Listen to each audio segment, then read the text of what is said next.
I'm Natalia Svrtan from the organization Pesticide Action Network Europe, and together with organizations Global 2000 and ClientEarth, I would like to extend a warm welcome to the journalists and organizations who have joined us today, coming from different member states throughout the European Union. Thank you for taking the time to participate in this press conference. In the first part of the conference, authors of the two reports will present their findings. As through this conference, we would like to point out the role of the member states in the negotiation process. After presenting the reports, we will organize breakout rooms in which the representatives of the organizations from different member states will answer questions about the specific situation in their member state. Check out the first letters of the name of the breakout rooms hosts. They will indicate the member state from which the host is coming. If we don't have available representatives from the member states of your interest, you are welcome to stay in the main session, where Alice from ClientEarth organization will answer your questions.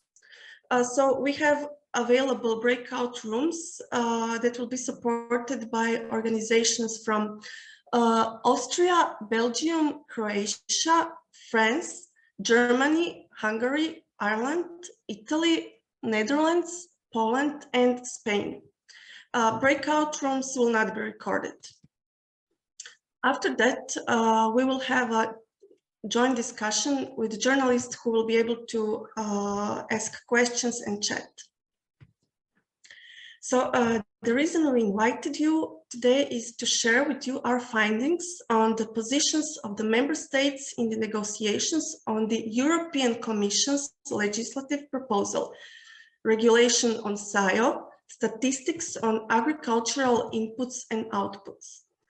The findings were gathered in two reports that will be presented today. The first report is Time to Fill the Data Gap in the Use of Pesticides by ClientEarth, and the second report is Taking Aim with a Blindfold On, a joint work by Pesticide Action Network Europe and Global 2000. One of the key measures under the European Green Deal to stop biodiversity loss and support healthy ecosystems is the reduction of the use and risk of pesticides by 50% by 2030. Having a functional data collection system is a prerequisite for monitoring progress in achieving this goal set in the farm to fork strategy and also in biodiversity strategy to 2030. For us to be able to measure the progress, we need to know which pesticides are used, where, when, and in what quantities. And this is what is missing in the current system. The European Commission responded to this shortcoming in February last year with the legislative proposal, but member states, and particularly a group of 10 member states, watered down the Commission's initial proposal, and what they proposed will not enable the achievement of this goal of 50% reduction. The European Parliament preserved and improved the key elements of the SAIO proposal, which are related to pesticide data collection.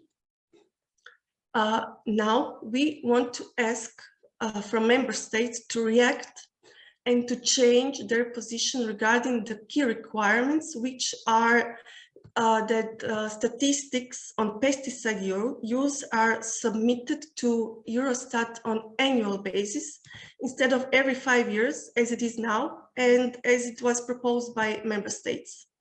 And we want that these records are gathered from farms that already exist and that they are transmitted electronically. Without a tool to collect accurate annual data on sales and use of pesticides in digital form, the 50% reduction target amounts to taking aim with a blindfold on. So I invite now Alice from ClientEarth to present her report and explain to us what will be the consequences if a council's draft proposal is accepted. Alice. Thank you very much, Natalia.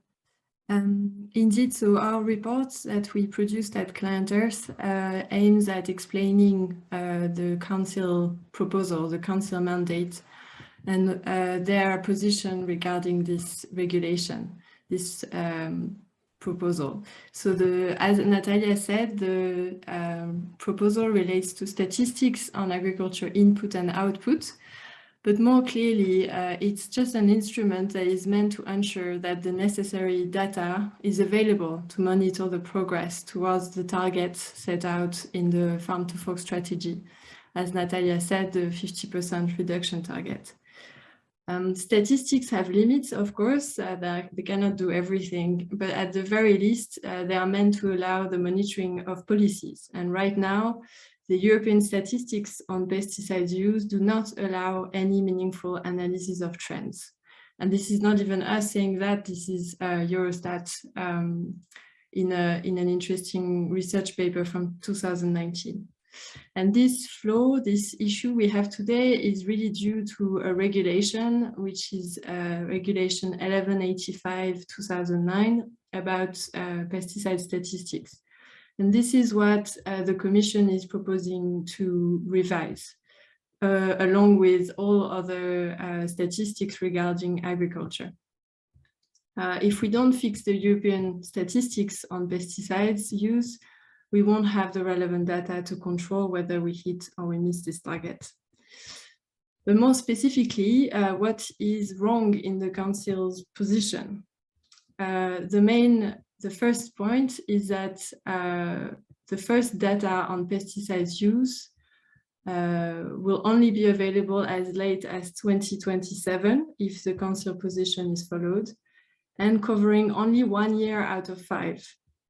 So this is the issue of the frequency of the data, and this is really a key issue. The Commission had proposed, as Natalia said, to have data now every year, and the Council is asking to continue having data 1 year out of 5. The second big issue is that is relating to the quality and relevance of this data. It will be poor quality and poor relevance because of where the member states will get this data from. The Council would like to continue using, being free to use, for example, voluntary surveys, which means like going around asking some agricultural holdings for the best to know what pesticides they use, etc.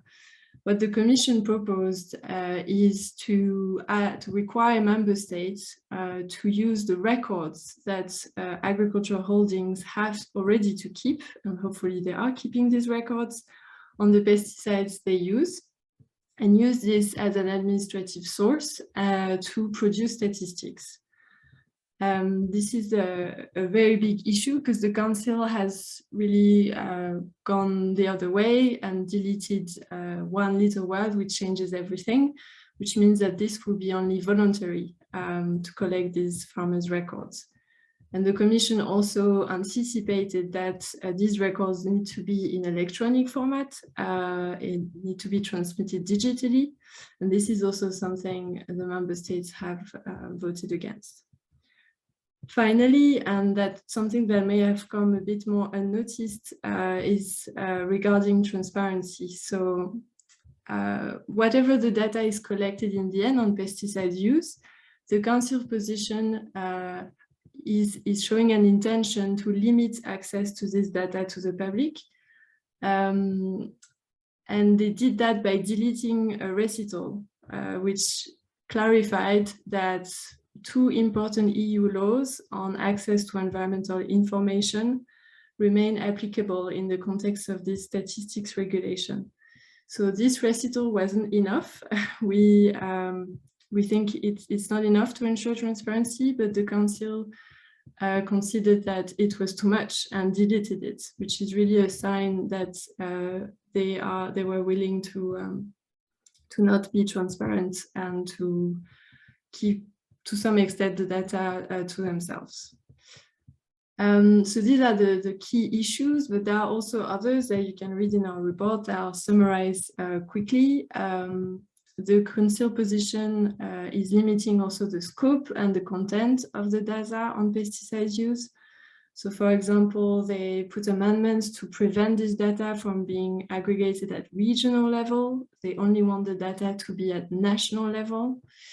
And they are also limiting the data to active substances that are approved at EU level, even though everyone knows that member states authorize on the basis of alleged emergency a wide range of pesticides containing substances that are not approved anymore.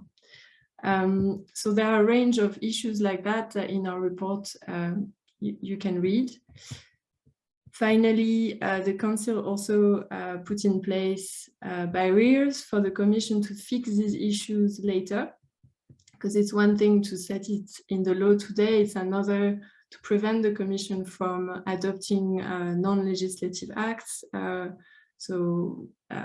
implementing acts, for example, to prevent the Commission to say, for example, in the future, we will collect this data at regional level. They also widen the possibility for member states to exempt themselves to send some data, and they create further delays. So to summarize it, it means that if the Council position was to become law, it will not be possible to monitor in any meaningful way by 2030 whether we have achieved the 50% reduction target at the core of the farm to fork strategy. And this is simply because if the Council position becomes law, the relevant data on pesticides use will not be available. If we take an image to visualize a little bit what this means, if the old system corresponds to a ruin beyond repair, I'm talking here about this regulation 1185/2009. So if this is a ruin and the proposal of the Commission is a new build with strong foundations for the collection of data on pesticides use, the Council position amounts to undermining the foundations of the new house. And here we're talking about the frequency of the data and the source of the data. But it will also mean that they're drilling huge holes in the walls. They're making the back door wider and leaving it open. This is the exemptions. They're preventing the foundations to be fixed in the future. And then ensuring the blinds remain closed. That's the transparency issue. And they're delaying the construction and moving dates. So as a result, the new house will have shaky foundations, a lot of drafts, not much light, and will still be under construction in 2030. Following this image, like what did the European Parliament do?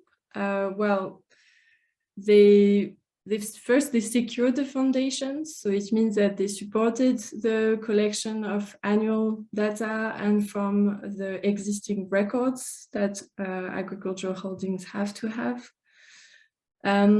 They also added a nice annex to the house. So they not only requested data on pesticides, but also on biocides and veterinary products that are also used in agriculture and potentially as harmful. And they got rid of the blinds, meaning that they've put strong guarantees, they propose guarantees to Eurostat so that they must publish the data as a meaningful level of detail.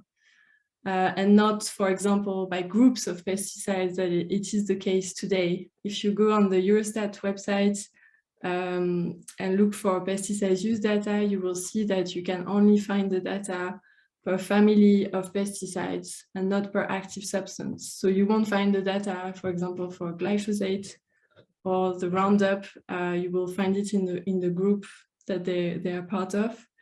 And this is really making the data useless to everyone, really. So I'll be available for questions, but I will give the floor to Helmut now.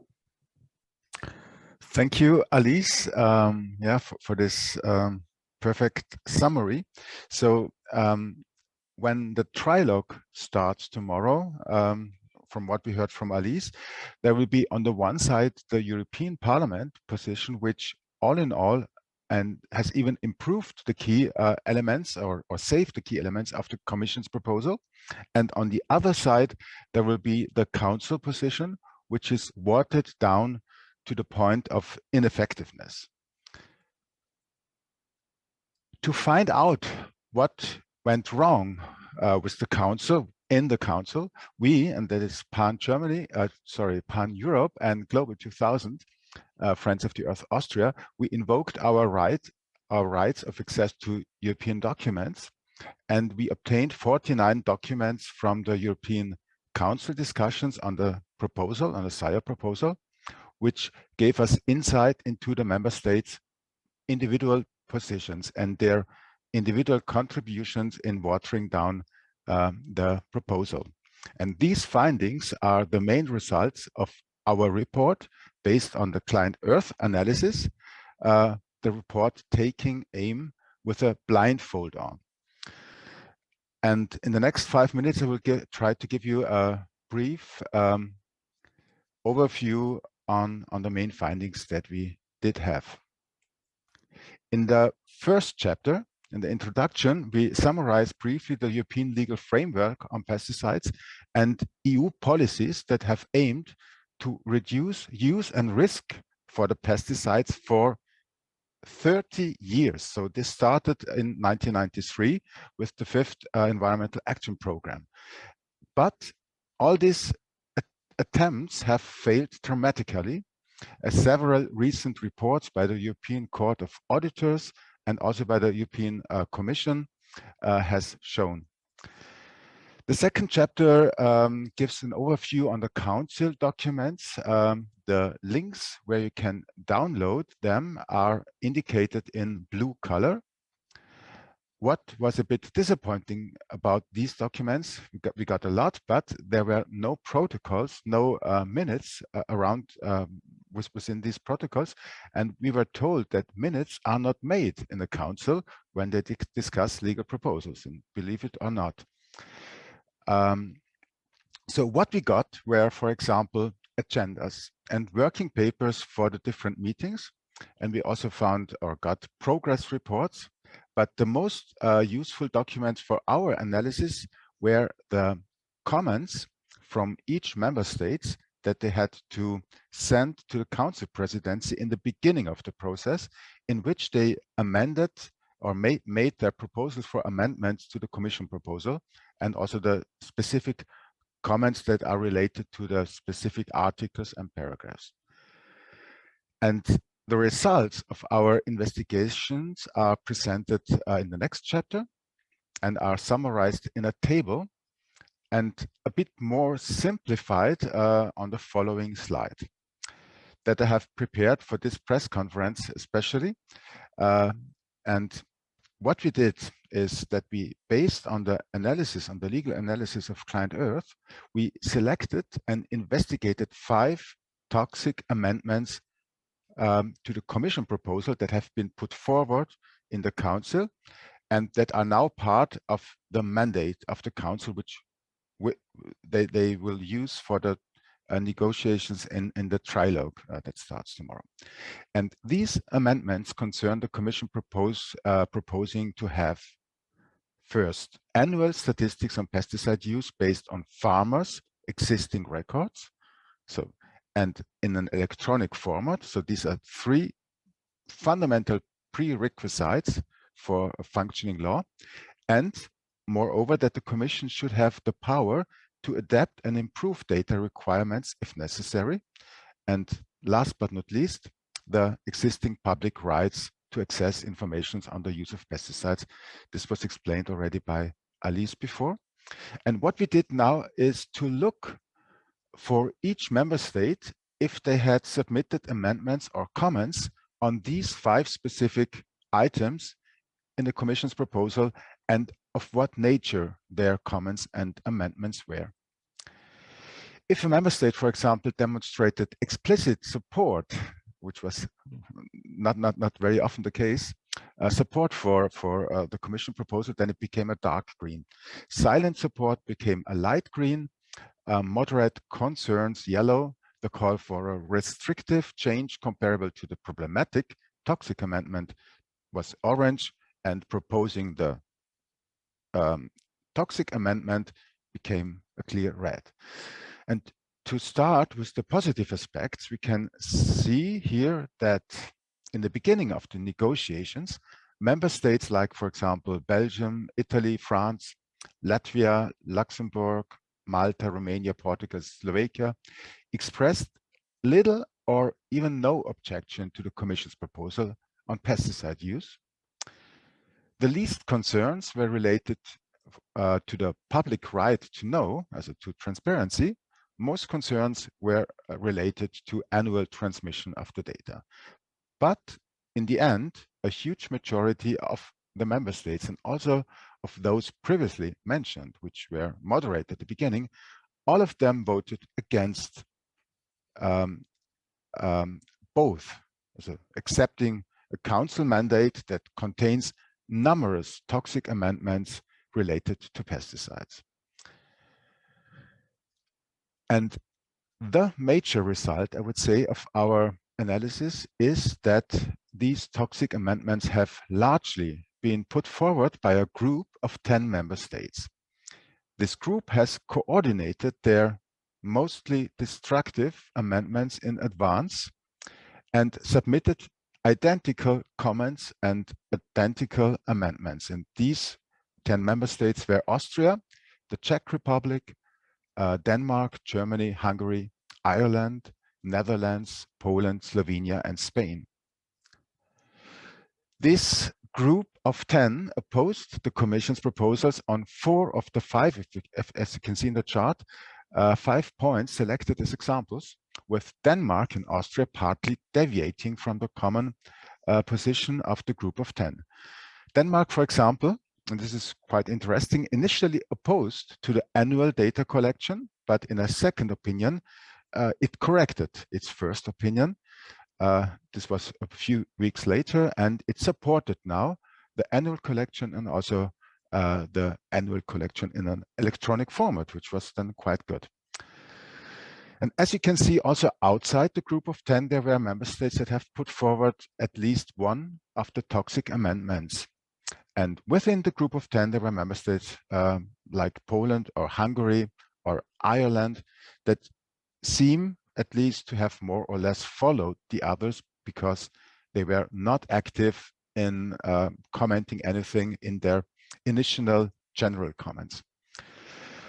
And then there were also member states like Germany, Austria, and the Netherlands. And these member states already were very explicit in their criticism, in their general comments. So if you look into the documents that you can download in the report, you can read their general comments, and you will find that they had critical comments related to all the 4 items that have been put forward by the group of 10 later, and that now, as we know, are part of the watered down council position. There is no proof, but some evidence that Germany could have been the member state that had a leading role within the group of 10. This is suggested by some wording that we found in the general comments from Germany, and the same wording that we then found in the comments of the group of 10 in the concrete amendments. So, and there is, from this background, I think it's quite remarkable, and it's maybe also a reason to be a little bit optimistic with view of the trilogue, that Germany, together with Austria, and therefore 2 countries who were in front of the watering down process, finally voted against the council position. So in the case of Germany, I think the change of heart came with a change of government. As you know, the current agriculture minister is from the Greens, The former was from the Conservatives. In the case of Austria, the motives are less clear, but more information on the specific role of member states in diluting the council mandate will be now, I think, provided by my colleagues from different pan-Europe members in the member states, because now I think we can start with the breakout rooms.